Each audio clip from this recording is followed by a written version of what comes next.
One Indian's Sunrise Call.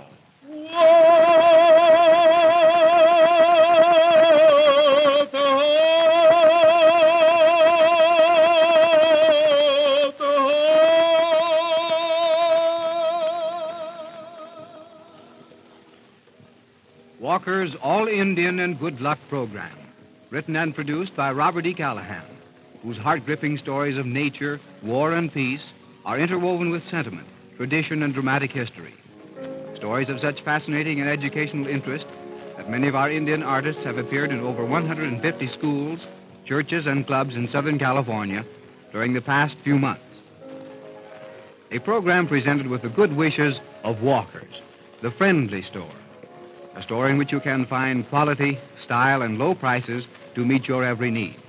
The thrifty shopping center in which good luck Indian money, called wampum, is given with every dollar purchase. And wampum can be exchanged for beautiful prizes displayed in the trading post on the 4th floor.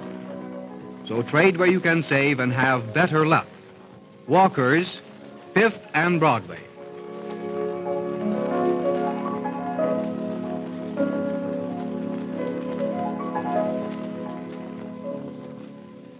The scenes of tonight's story were laid in the forest of the Arizona mountains, where the lone Indian became deeply interested in symbolic marks upon the rocks and trees by the roadside. Alcola. The summer days were fast fading into the approaching fall.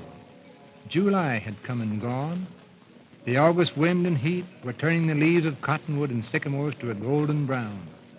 Sumac bushes were becoming an alluring red, and wild haws ripening in the brilliant light of another Indian summer. The afternoon was one of unusual interest as the two children and the Indian went winding and climbing, descending through the virgin forest, across stream and glade, past waterfall, on through park and meadow, a majestic scene with every turn on the trail. At the approaching sunset, they pitched camp near a bubbling spring in a setting of pine, mountain flowers, shadows, and shade. As the wind moved through the forest, the rustle of the trees, the dropping of cones from the stately pines, and the trickle of water over crevice and rock became a setting of throbbing interest. Although each day of travel was one of deep concern about his mission, the Indian found time to give the children a legend of a chant, a bit of history or philosophy.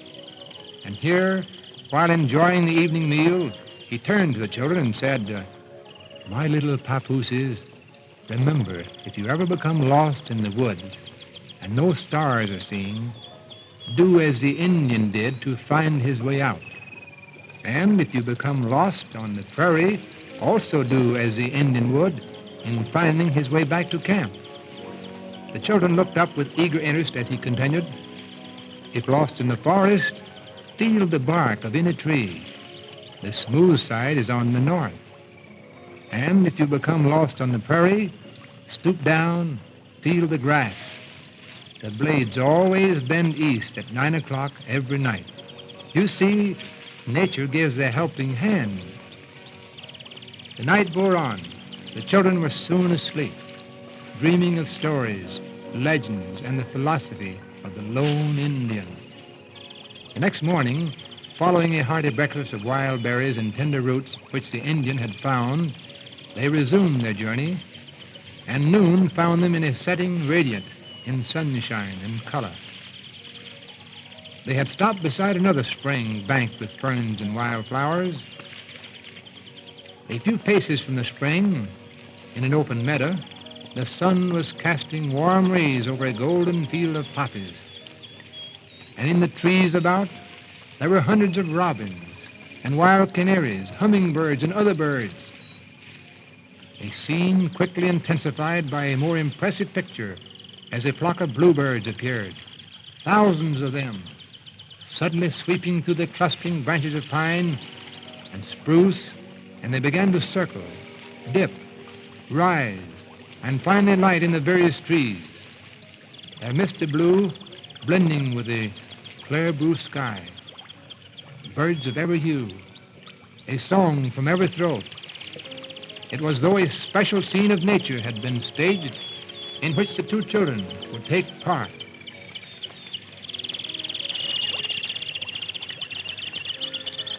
Never before had the children seen such a group of songsters, happy and gay, and in their nervous flurry and desire, they seemed to have assembled for some great purpose.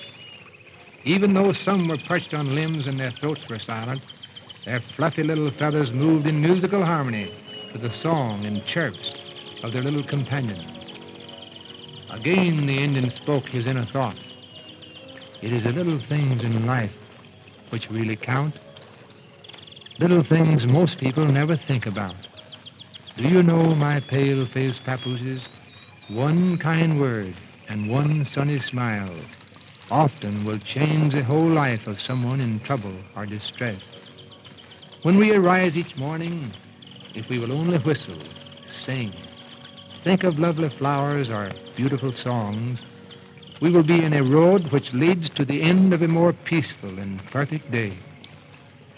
As the Indian paused a moment, head erect, eyes closed, his arms enfolding his heart, out of the eastern sky came a strange voice, a voice the like of which the children had never heard.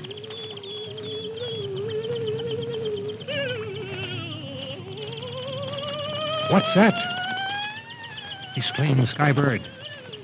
The Indian did not reply as the little girl clung to Skybird's arm. A strange voice indeed, a voice that echoed through the forest to re-echo in the canyon walls a mile away.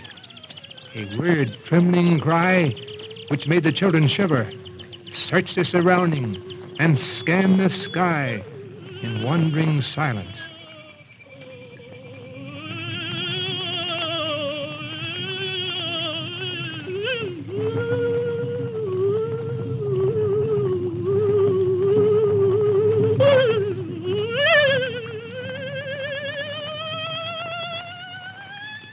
"What in the world is it?" Skybird whispered. The little girl was frightened, about to scream in terror when the Indian placed his hands tenderly on her shoulders and said, "Have faith, my papoose. No harm shall come to you. It is a call from the spirit world, the cry of the spirit God." The children had no conception of its meaning. They studied the Indian and watched his face spreading into a complacent grin. As the voice slowly subsided, it was a voice which had taken him back in memory to the days of his childhood when he would never forget. He again spoke to the children in firm assurance. "My white papooses, have faith in Indian. Have faith in Great Spirit. Have faith in God." Hardly had the words left his lips when a strange bird appeared from out of the eastern sky. As it approached overhead, the length of its beak and tail resembled a golden pheasant, but its breast was a pastel blue.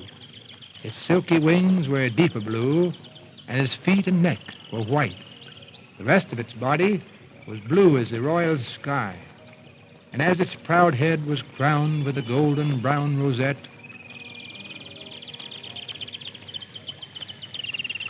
the children were thrilled at the musical setting, trees and water and birds. After circling the spring 4 times, the pheasant paused. Here it fluttered in midair for a moment. Then, as if on a pivot, it swung north, went east a few paces, then turned south, and finally came back to swerve east, where it balanced a few seconds with widespread wings as though suspended by invisible strings. Then, with a graceful swoop, it flew down, circled 4 times, and with a graceful glide perched itself on a high boulder overhanging the spring. As the children gazed in wonder at the blue pheasant, the Indian strode forward, and the pheasant, tame and friendly, sat unmoved as he approached.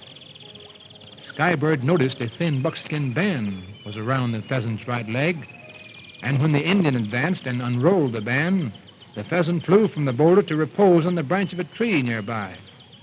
Meanwhile, the Indian studied the symbols upon the band, and for a moment he wanted to speak. Then he whispered, My little papooses, the Great Spirit is good to all who do right. Spirit God is sending us aid. And then he paused a moment, his mind far away.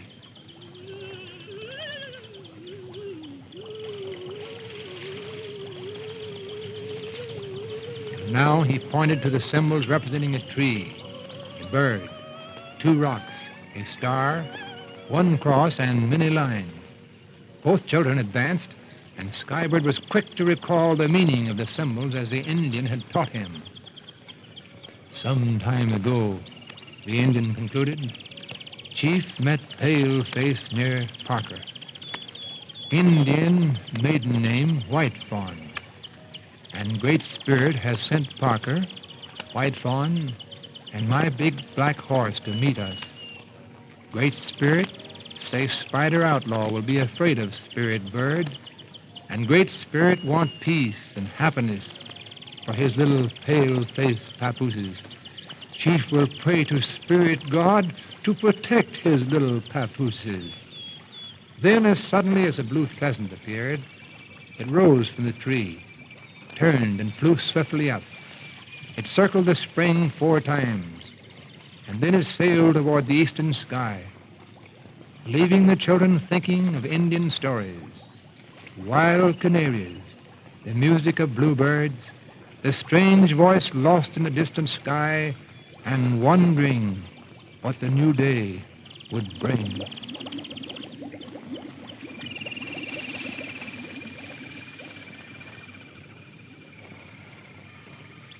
And so we find the lone Indian was a man of mystery, dauntless courage and uncanny power.